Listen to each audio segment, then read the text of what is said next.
Ma'am, the showroom entrance is on the other side. The employee entrance is around back. The words were polite. The smile wasn't. Ava Brooks stopped walking and looked through the massive glass wall of the Ferrari dealership. Bright red paint gleamed beneath rows of white lights. Chrome reflected across polished marble floors. Somewhere inside, a customer laughed. Somewhere else, a camera flashed beside a car worth more than most homes in her neighborhood. Ava tightened her grip on the worn leather folder tucked beneath her arm. She had driven nearly 400 miles from Detroit to Charlotte in a 12-year-old sedan that rattled every time it passed 70 miles per hour. The gas gauge sat barely above empty. Her savings account wasn't much better. But she hadn't come all this way to turn around because of a smile. "I'm here for the service manager position interview," she said calmly. The receptionist blinked once. Then twice. The smile disappeared. For a moment, the silence felt heavier than the humid North Carolina air waiting outside. "The interview?" she asked. Ava nodded. The woman glanced down at her computer screen, then back at Ava's face, then at the faded backpack resting beside her leg. One moment. Ava stood still as the receptionist picked up the phone. Behind the glass, customers wandered between Ferraris displayed like museum pieces. Men in tailored jackets discussed engine specifications.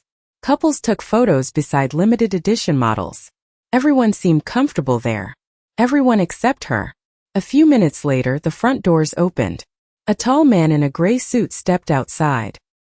His name tag read Ethan Cole, General Manager.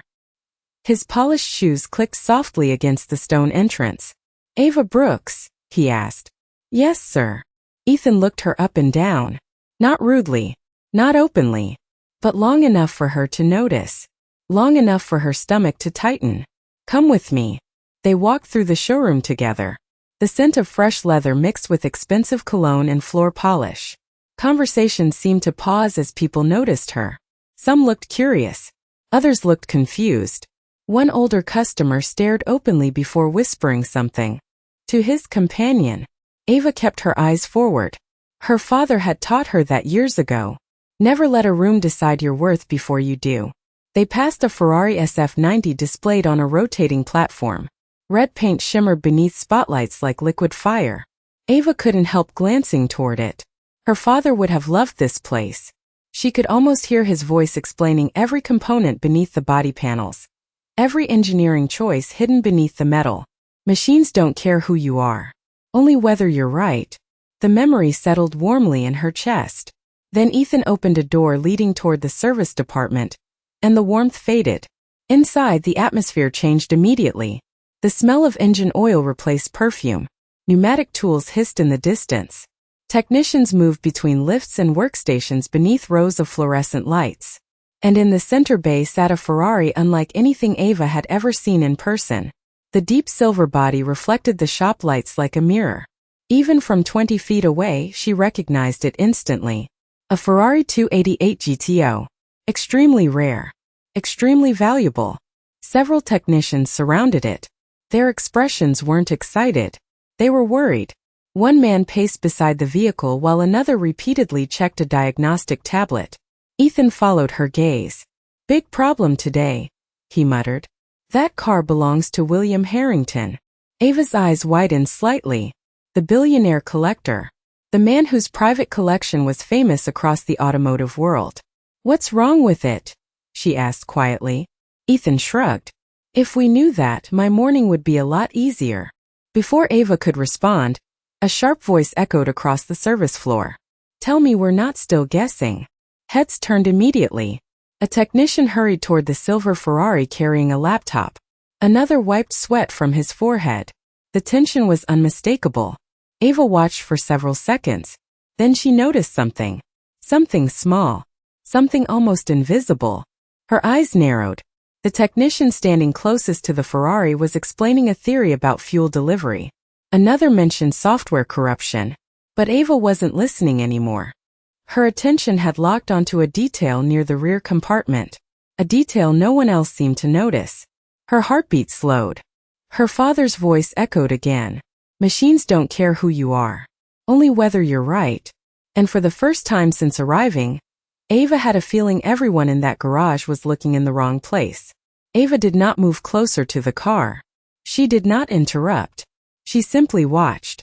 Across the service bay, technicians circled the silver Ferrari, while diagnostic screens glowed blue beneath the fluorescent lights. Air compressors hissed. Wrenches clicked against metal. The entire garage felt tense, like a room holding its breath. Ethan folded his arms beside her. You seem interested. Ava kept her eyes on the vehicle. I am. You worked on Ferraris before? No, sir. Ethan nodded as if that answered everything. A faint smirk crossed the face of a technician rolling a toolbox nearby. Another glanced at Ava's backpack and quickly looked away. She had seen that look before. The look people gave when they decided who you were before learning your name. The look that said they already knew the ending of your story. At the center of the garage, Marcus Reed, the lead technician, rubbed his forehead while staring at the diagnostic monitor. We already replaced the sensor assembly, he said. The error is still there. One mechanic suggested a software update. Another blamed a fuel pressure issue. A third proposed replacing an entire control module. Each theory sounded more expensive than the last. Ava listened carefully. None of them sounded right. Her eyes returned to the rear section of the Ferrari. A tiny reflection caught her attention again. Just for a second, then it disappeared. She narrowed her gaze. Strange. Very strange. Ethan checked his watch. Your interview is scheduled in 20 minutes. Ava nodded, but her thoughts were somewhere else. Her father had spent decades teaching her how to listen to machines. Not just hear them. Listen. Every vibration. Every hesitation. Every unusual pattern. He used to say that mechanical problems told stories if someone was patient enough to hear them. Most people rushed straight toward answers. Good technicians learned how to ask better questions first. A sudden sound echoed through the garage. The Ferrari attempted another startup sequence. The engine turned over briefly, then stopped. Silence followed. Marcus slammed his tablet onto a nearby workbench. Unbelievable. Nobody spoke. The frustration was spreading. Customers waiting in the lobby peeked through the glass wall. Employees whispered. Even Ethan's posture stiffened. Whatever problem this car had, it was becoming more serious by the minute. Then the large service doors rolled open. Bright sunlight spilled across the concrete floor. Every head turned. A black luxury SUV entered the lot, followed by another. The atmosphere changed immediately. Technicians straightened their uniforms. Advisors grabbed tablets. Conversations stopped. Ethan exhaled quietly. That will be him. Ava followed his gaze through the open doorway. A tall man stepped out of the lead vehicle. Silver hair. Dark suit. Confident posture. William Harrington had arrived.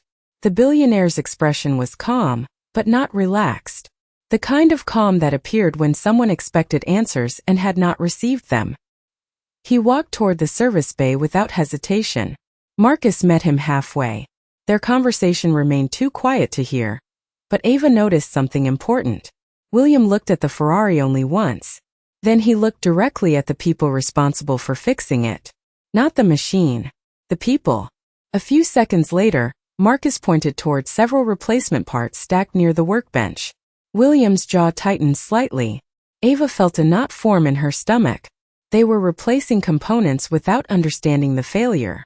Her father hated that approach. Expensive guessing, he used to call it. The billionaire stepped closer to the vehicle. The technicians followed. Ava remained where she was. Then she saw it again. The same tiny reflection near the rear compartment. This time the light lingered long enough for her to recognize exactly what she was looking at. Her pulse quickened. Suddenly, the entire problem began fitting together inside her mind like pieces of a puzzle. And if she was right, every repair attempted so far had been focused on the wrong system. Ava stared at the silver Ferrari while the noise of the garage faded into the background.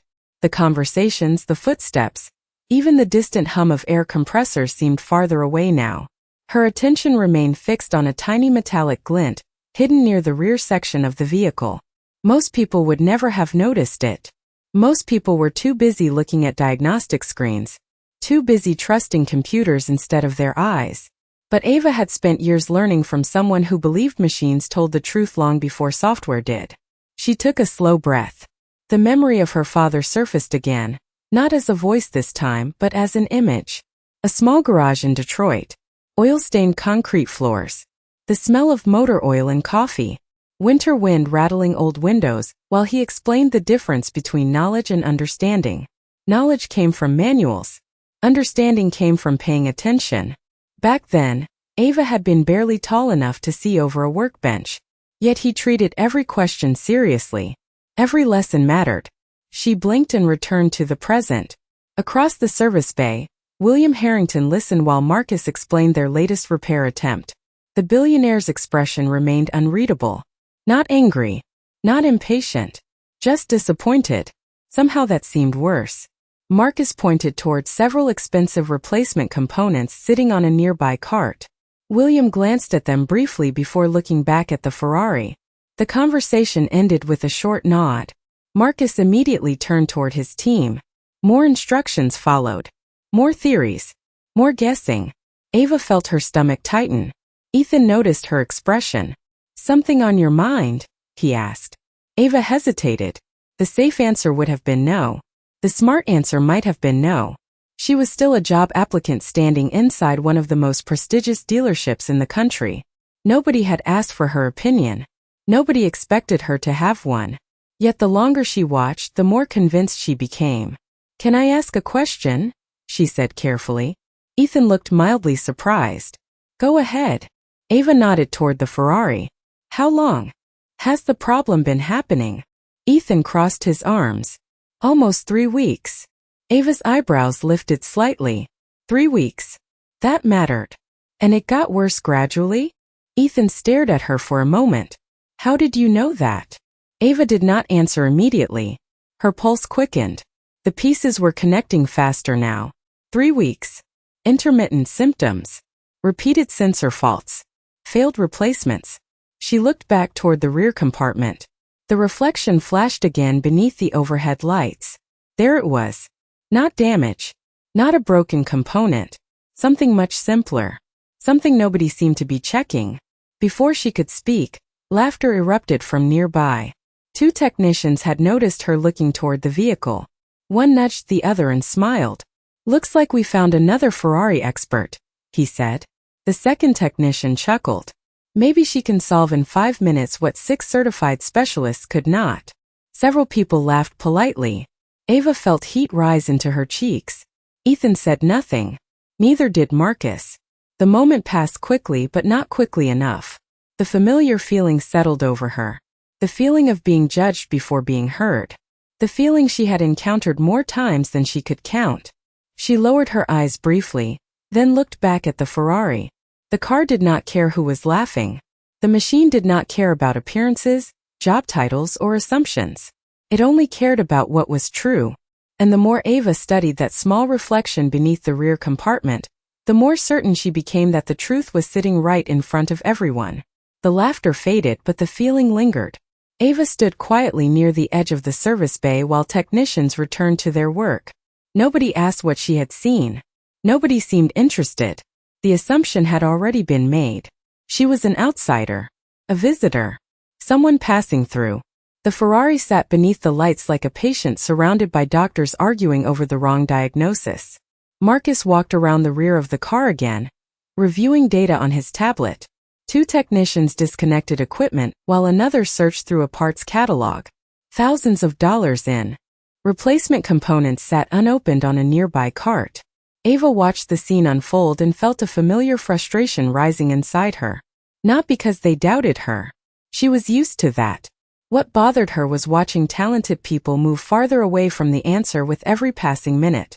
Ethan checked his phone and glanced toward the conference room where interviews were being conducted. "We should probably get ready," he said. Ava nodded, but her attention remained fixed on the Ferrari. Then she noticed something else. A technician briefly opened a rear access panel before closing it again. The movement lasted less than 3 seconds. Most people would not have thought twice about it. Ava did. Her eyes narrowed. There it was. Confirmation. Her heart skipped once. Suddenly she was no longer guessing. She knew. The realization settled over her with surprising certainty. The problem was not hidden inside a complex control module. It was not buried in software code. It was not a catastrophic mechanical failure. It was something smaller, something simpler, something that had been overlooked because everyone expected the answer to be complicated. Her father used to warn customers about that. People trusted expensive explanations more than simple ones. They assumed a rare car required a rare problem. Sometimes the truth was much less dramatic. Across the bay, William Harrington listened while Marcus outlined another repair strategy. The billionaire remained silent. His hands rested in his pockets. His eyes never left the vehicle. Ava noticed the fatigue hidden beneath his calm expression. This was not just a machine to him. Collectors talked about cars differently. They remembered where they bought them, who owned them before, which roads they drove. Every scratch carried a story. Every engine note carried a memory. The Ferrari was more than transportation. It was history. Marcus finally finished speaking. William gave a short nod. "How much longer?" he asked. The garage grew quiet. Marcus hesitated. Not a good sign. "A few more hours," he said carefully. William looked toward the car again. His jaw tightened slightly. "That is what I heard yesterday." Nobody answered. The silence felt heavier than before. Ava felt her pulse quicken. She knew she should stay out of it. She had not even completed her interview. She did not work there. She had no authority. Yet every minute that passed made it harder to remain silent. Machines do not care who you are. Only whether you are right. The words echoed through her mind again. Then William turned away from the Ferrari and began walking toward the customer lounge. As he passed, his gaze briefly landed on Ava.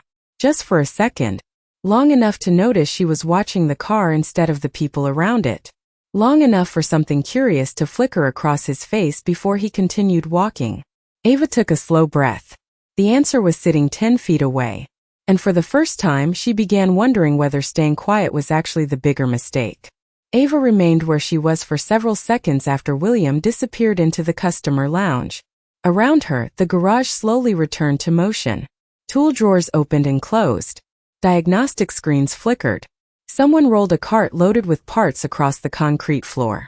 The ordinary sounds of work resumed, but the tension never fully left the air. The Ferrari was still silent. Ava looked down at the leather folder beneath her arm. Inside was her resume. 3 copies. A list of certifications. References. Everything she thought she would need today. None of it suddenly felt important. Ethan checked his watch again. "Interview room is this way," he said. Ava took a step forward then stopped. Her heart was beating faster now. Not because she was nervous about the interview. Because she knew she was about to do something that could end it before it even began. "Mr. Cole." Ethan turned. "Yes." Ava glanced toward the Ferrari. "I think I know what is causing the problem." The words hung in the air. Ethan blinked once. For a moment he looked unsure whether he had heard correctly. Then a short laugh escaped from a technician standing nearby. Another lifted an eyebrow. Marcus happened to be walking past and slowed when he heard the comment. "You what?" Marcus asked. Ava met his gaze calmly. "I think I know where the fault is." Few heads turned. The atmosphere shifted immediately. The kind of shift that happens when people expect a mistake before it occurs. Marcus folded his arms. "You have not even touched the vehicle." "No, sir." "You have not reviewed the diagnostics." "No, sir." "You have never worked on this model." Ava hesitated. "Not professionally." Several technicians exchanged amused looks. Marcus exhaled slowly through his nose. "Then help me understand how you reached that conclusion." Ava could feel dozens of eyes settling on her. Some curious. Some skeptical. Some already dismissive. The pressure would have bothered her years ago. Her father had prepared her for moments like this. He always said confidence was not speaking loudly. Confidence was remaining calm when everyone else expected you to shrink. Ava pointed toward the rear section of the Ferrari. The reflection near the access panel. Marcus frowned. "What reflection?" "The one that appears every time the overhead light hits the rear compartment at a certain angle." Several technicians looked toward the vehicle. Marcus did not. "Go on." Ava swallowed carefully. "I think a retaining clip is sitting slightly out of position. Not enough to trigger immediate failure. just enough to create intermittent problems as temperatures change. Silence followed. A long silence. Then one technician laughed openly. A clip. Another shook his head. We have spent 3 weeks chasing this issue and now it is a clip? More laughter followed. Ava felt heat rising in her face again, but she stood her ground. Marcus looked unimpressed. That explanation does not account for the fault codes. Actually, Ava said quietly, I think it does. The garage became still. Marcus stared at her. Ethan stared at her. Even the technicians who had been smiling a moment ago stopped. Across the showroom glass, William Harrington happened to glance back toward the service bay. His eyes narrowed slightly as he noticed the unusual gathering around the job applicant nobody had expected to matter. And for the first time all day, the attention of the entire garage shifted away from the Ferrari itself and landed directly on Ava Brooks. Marcus studied Ava. For several long seconds, the service bay had become unusually quiet. Even the technicians who had been laughing moments earlier seemed curious now. Ava could feel every eye on her, but she refused to look away. Marcus finally spoke. You are telling me that a retaining clip caused fault codes across multiple systems? His tone carried more skepticism than anger. Ava nodded. Not directly. Marcus folded his arms tighter. Then explain. Ava took a slow breath. This was the part that mattered. Not confidence. Not credentials. Logic. If the clip shifted out of position, it could allow vibration in a nearby connector assembly. The vibration would not be constant. It would appear only under certain temperatures and engine loads. That would create intermittent communication errors. Several technicians exchanged glances. The amusement on a few faces began to fade. Ava continued. The system would report different symptoms depending on when the interruption occurred. That would make unrelated components appear defective, even when they are working correctly. Nobody interrupted her. Marcus stared at the Ferrari, then at the diagnostic tablet in his hand, then back at Ava. For the first time all afternoon he looked uncertain. One of the younger technicians cleared his throat. Actually, that would explain why the codes keep changing. Another technician nodded slowly. And why none of the replacement parts fixed anything. The atmosphere shifted. Not dramatically, just enough for Ava to notice. The laughter was gone now. Marcus walked toward the Ferrari without saying a word. The rest of the team followed. Ava remained where she was. Her hand stayed wrapped around the leather folder. She could hear her heartbeat again. Across the showroom glass, William Harrington had stopped walking. He was watching. Marcus crouched near the rear compartment and opened the access panel. Bright shop lights reflected off polished metal surfaces. Several technicians leaned in beside him. For nearly a minute nobody spoke. Then one mechanic frowned. Wait. Another moved closer. Look at that. Marcus reached inside carefully. The service bay became completely silent. Ava could not see the exact component from where she stood, but she already knew what they had found. The tiny reflection disappeared. Marcus slowly stood up. In his hand was a small retaining clip. It was not broken. It was not missing. It was simply seated incorrectly by less than a quarter inch. Less than the width of a fingertip. 3 weeks of diagnostics. Thousands of dollars in replacement parts.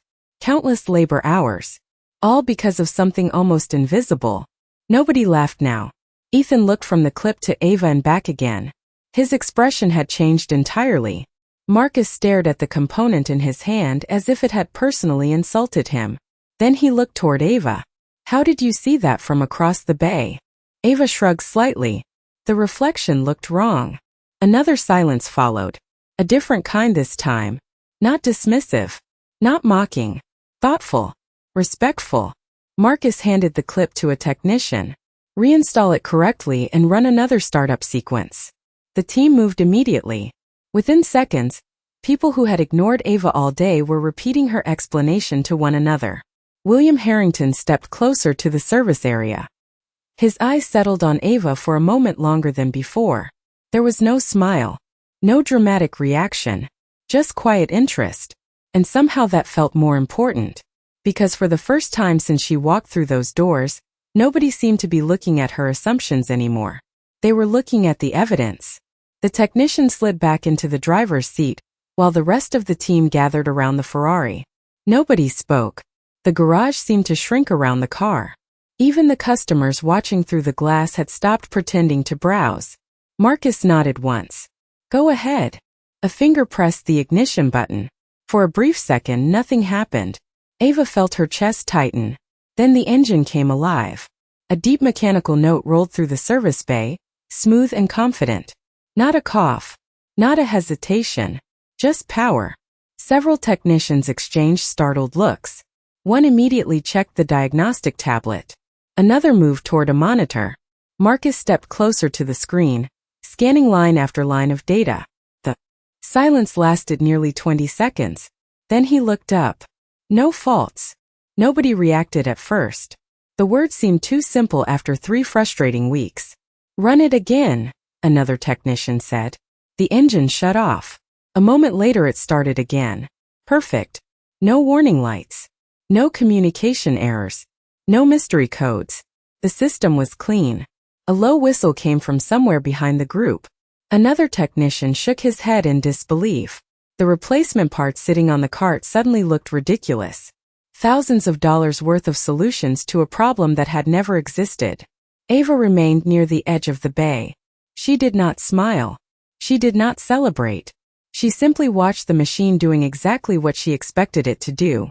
Her father used to say that being right felt different from winning. Winning made noise.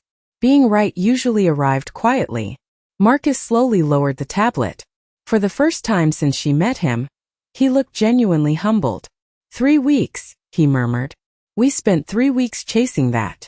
Ethan rubbed the back of his neck and let out a breath he seemed to have been holding all afternoon. Across the room, William Harrington walked toward the vehicle. The crowd parted automatically. His polished shoes clicked softly against the concrete floor.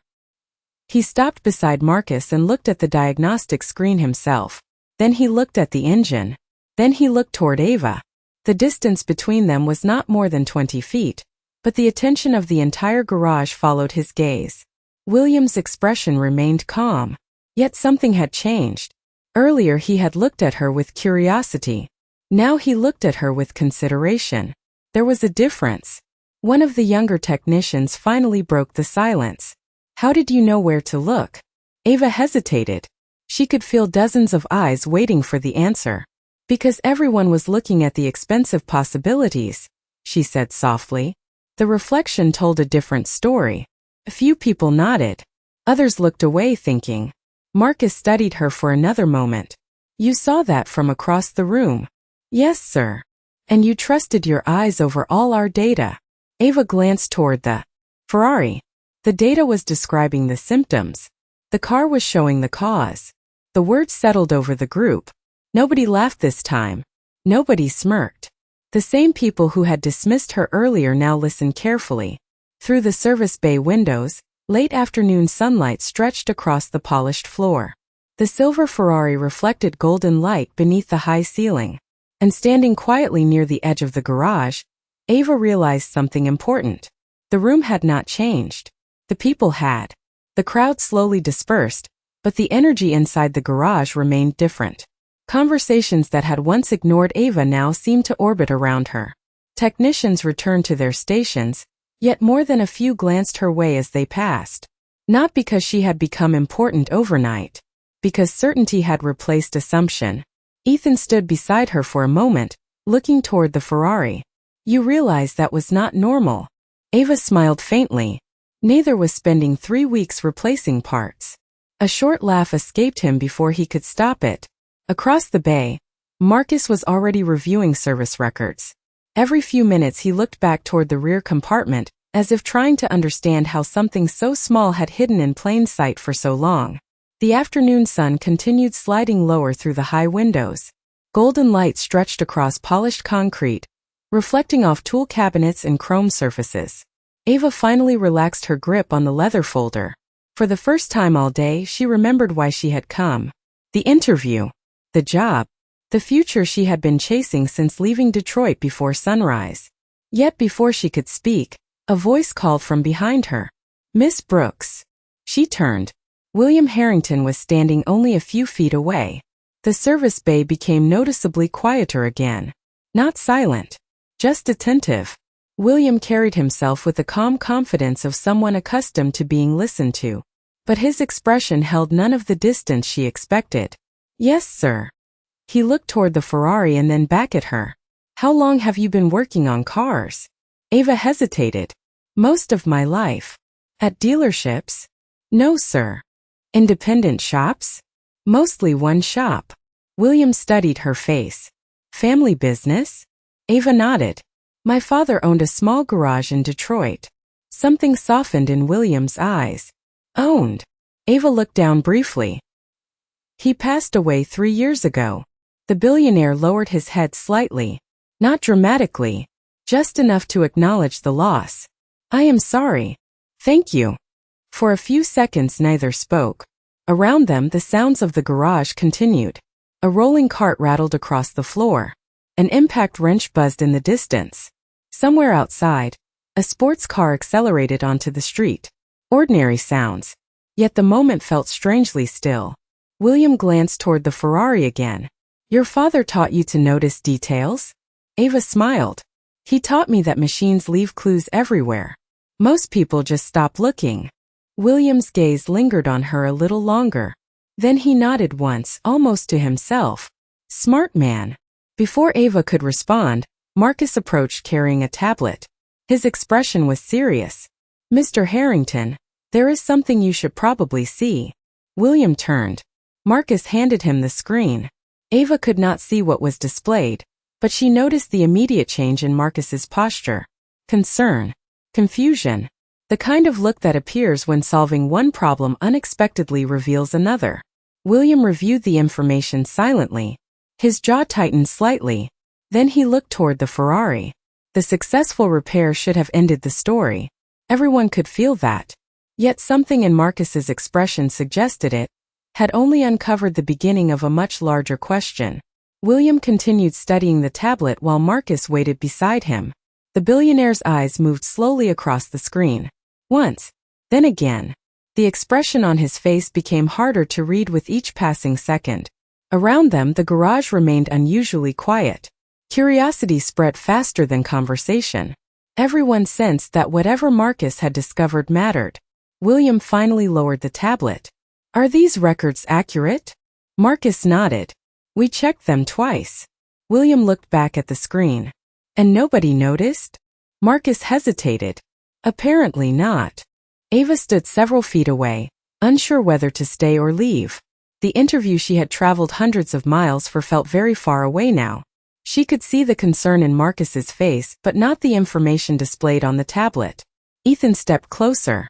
What is going on? Marcus exhaled slowly. The service history. Ethan frowned. What about it? Marcus turned the screen toward him. Ethan's eyes narrowed, then widened slightly. That cannot be right. Ava watched both men react to information she could not see. The mystery itself seemed to grow heavier with every second. William finally looked toward her. Miss Brooks. Yes, sir. He held up the tablet. When you solve a problem, do you stop at the first answer? Ava shook her head. No, sir. Why not? Because sometimes the first answer only explains what happened, not why it happened. A faint smile appeared at the corner of William's mouth. It vanished almost immediately, but Ava noticed it. So did Marcus. William glanced back at the tablet. Exactly. He handed it to Ethan. For the first time, Ava caught a glimpse of the screen. Service dates. Maintenance logs. Part numbers. At first glance, nothing unusual. Then she noticed the pattern. Her eyes narrowed. Several maintenance entries listed components that should have lasted years. Yet they had supposedly been replaced multiple times in less than 12 months. The numbers did not make sense. Those records are wrong, Ava said quietly. 3 heads turned toward her. Ethan looked surprised. You figured that out already? Ava stepped closer. Either the records are wrong, or someone kept replacing perfectly good parts. Marcus nodded slowly. That is exactly the problem. The realization settled over the group. The faulty clip explained the current issue. But the service history revealed something else entirely. A trail of unnecessary repairs stretching back months. William stared through the showroom windows toward the evening sky beyond the parking lot. His reflection shimmered against the glass. "This car has been serviced at authorized facilities its entire life," he said quietly. "The record should be spotless." Nobody disagreed. Ava studied the screen again. A strange feeling crept into her chest. Her father used to say that machines rarely lied. People did. Records did. Assumptions did. But machines simply reacted to what was done to them. The Ferrari had spent months sending signals that something was wrong. The wrong people had been listening. Marcus closed the tablet. "The question is whether this was incompetence or something else." The words hung in the air. Nobody answered. Outside, the sunlight had faded into a deep orange glow. Long shadows stretched across the service floor. The repaired Ferrari sat quietly beneath the lights, almost as if it had been waiting for someone to finally ask the right questions. And Ava had the uncomfortable feeling that today's biggest discovery had nothing to do with the clip at all. The service bay slowly emptied as evening settled outside, but a small group remained around the Ferrari and the service records. The excitement of solving the mechanical issue had faded, replaced by something quieter and far more unsettling. Ethan leaned against a workbench, scrolling through maintenance entries while Marcus compared dates on a second screen. Every few minutes one of them would stop, stare at a number, and shake his head. Ava stood nearby, saying very little. She had learned long ago that silence often revealed more than questions. William Harrington remained by the showroom windows. The fading sunlight painted long amber reflections across the polished floor beneath his shoes. He looked less like a billionaire collector now, and more like a man trying to understand how something valuable had slowly slipped out of alignment without anyone noticing. Marcus finally broke the silence. "The pattern starts almost 2 years ago." Ethan looked up. "You are sure?" Marcus nodded. "The replacement frequency does not match the mileage. Not even close."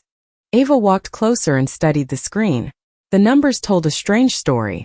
Components designed to last tens of thousands of miles had supposedly been replaced after only a fraction of that distance.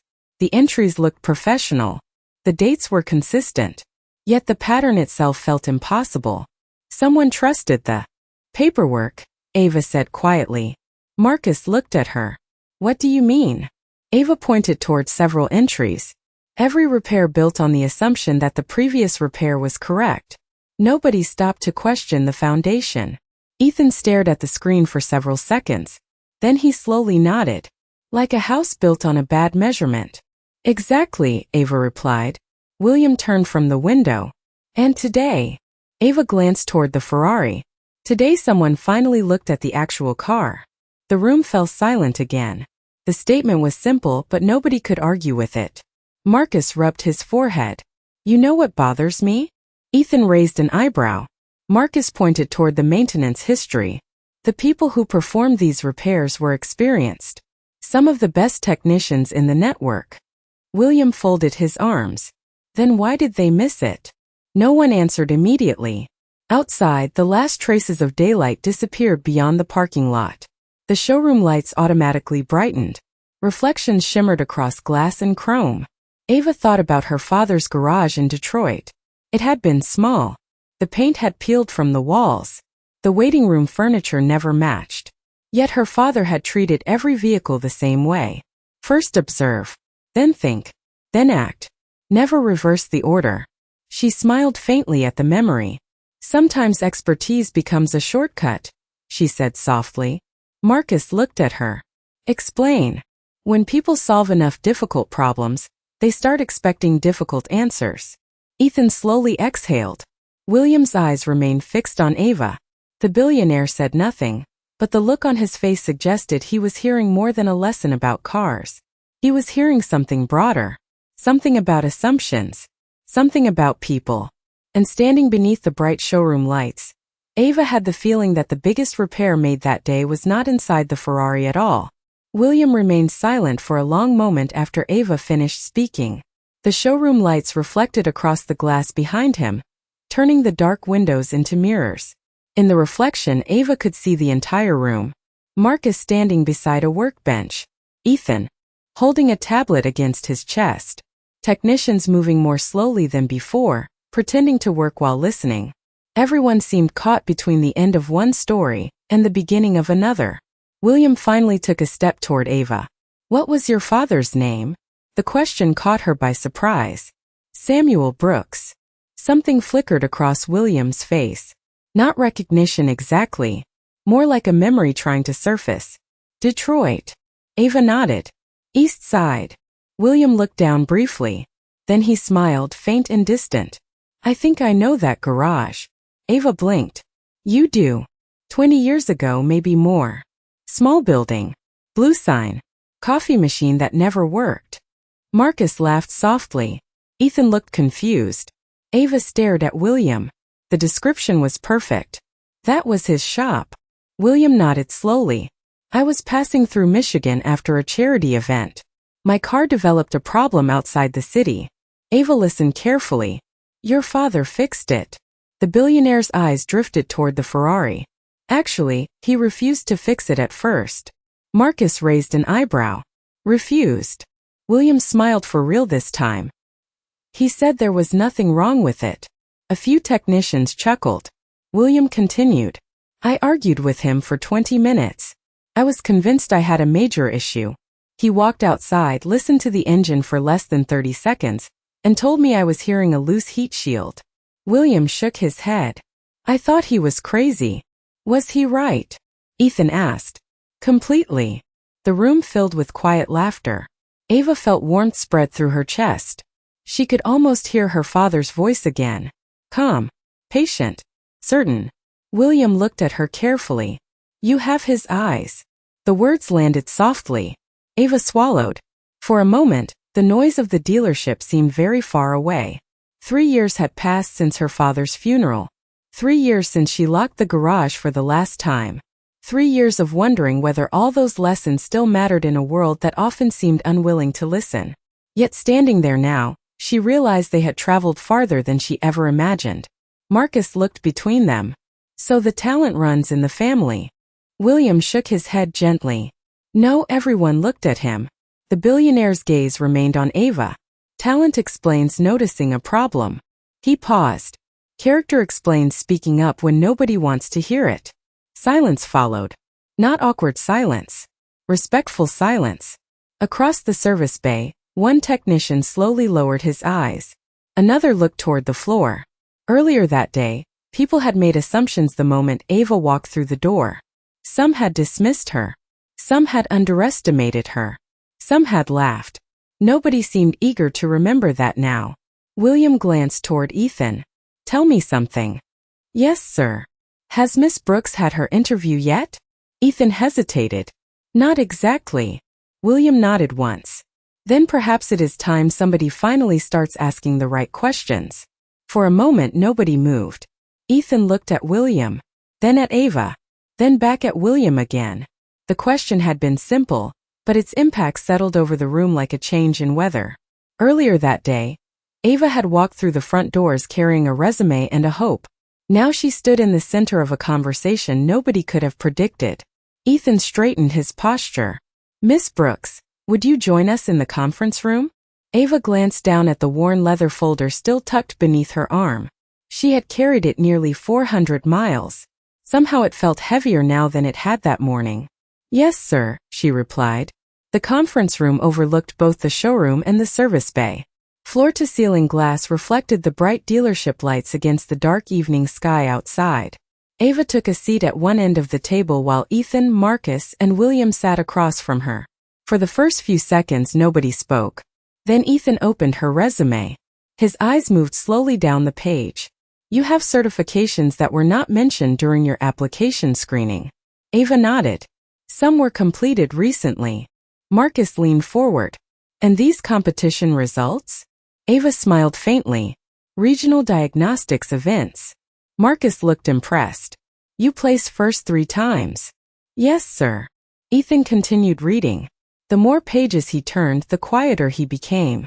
Finally, he set the folder down and looked directly at her. "Why are you applying for an entry-level position?" Ava hesitated. It was not an easy question. Because most places never looked past the first page. Silence followed. Ethan lowered his eyes briefly. Across the table, William watched without interruption. Ava continued. Sometimes people see where you came from before they see what you can do. Nobody challenged the statement. Nobody needed to. The events of the day had already said enough. Marcus folded his hands together. You knew the answer before anyone else. Ava shook her head. I noticed something before anyone else. That is not the same thing? Marcus asked. Ava thought about her father. About the old garage. About years spent listening more than talking. No, sir. Knowing begins when you stop assuming. William smiled slightly. Your father said something similar. Ava looked up. He did. Almost word for word. The room grew quiet again. Not uncomfortable. Reflective. Outside the glass walls, technicians were finishing their shifts. Lights flickered off one section at a time. The repaired Ferrari remained parked beneath the showroom glow, silent and perfect. Ethan finally closed the folder and slid it across the table. Miss Brooks, he said carefully, I think we made a mistake today. Ava said nothing. Ethan continued. Actually, I think several of us did. Marcus nodded. Agreed. William looked toward the service bay one last time before returning his gaze to Ava. The good thing about mistakes, he said softly, is that they can still teach you something if you are willing to admit them. Then Ethan smiled for the first time all evening. Welcome to the team, Ava. The meeting ended almost quietly. No applause. No dramatic celebration. Just a few handshakes, a signed offer letter, and the strange feeling that something important had changed. Ava stepped out of the conference room carrying the same leather folder she had brought that morning. The difference was that now there was a new document inside it. Through the glass wall, she could see the showroom nearly empty. Most of the customers had gone home. Several technicians were finishing paperwork before heading out for the night. The bright Ferrari displays reflected softly against the polished floor. Everything looked calmer now. Ethan stopped beside her near the entrance. Your first day starts Monday. Ava smiled. I will be here. Ethan nodded. For a moment he seemed ready to say something else. Then he glanced toward the service bay. You know, he said quietly, when you walked through those doors this morning I thought I had already figured you out. Ava looked at him. Ethan shook his head. Turns out I was completely wrong. Ava could hear the honesty in his voice. She appreciated that more than any apology. We all make assumptions, she said. Ethan smiled faintly. I plan on making fewer of them. As he walked away, William Harrington approached one final time. The billionaire held a small envelope in his hand. Before you leave, he said. Ava accepted it carefully. Inside was an old photograph. The edges were worn. The colors slightly faded. She immediately recognized the face standing beside a younger William Harrington. Her father. Samuel Brooks. Oil-stained coveralls. A baseball cap. The same calm smile she remembered from childhood. Ava stared at the image without speaking. I kept that picture all these years, William said softly. Your father never cared who drove the car. He cared about helping the person. Ava felt her throat tighten. That sounds like him. William nodded. The world could use more people like Samuel Brooks. Ava looked down at the photograph again, then back up. He would have liked you saying that. The billionaire smiled. No, he glanced toward the service bay where technicians were locking up for the night. He would have liked what happened today. For a moment neither spoke. The dealership had grown almost silent. The hum of overhead lights replaced the noise of the workday. Beyond the glass walls, the parking lot reflected the glow of street lamps against the dark North Carolina sky. William looked toward the Ferrari one last time.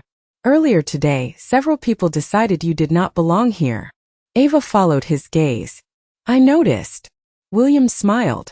The funny thing is, by the end of the day you were the one person paying attention to what mattered. Ava stood quietly with the photograph in her hands.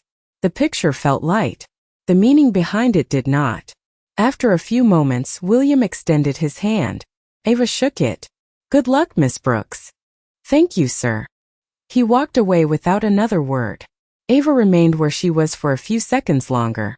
The showroom lights shimmered across the polished floor. The repaired Ferrari sat motionless beneath the glow, no longer the center of the story. She slipped the photograph back into the envelope and placed it carefully inside her folder. Then she stepped outside into the cool evening air. Behind her, the dealership doors closed softly. Ahead of her, a new chapter waited. Her father used to say that machines do not care who you are, only whether you are right. Standing beneath the night sky, Ava finally understood the lesson completely. It was never just about cars.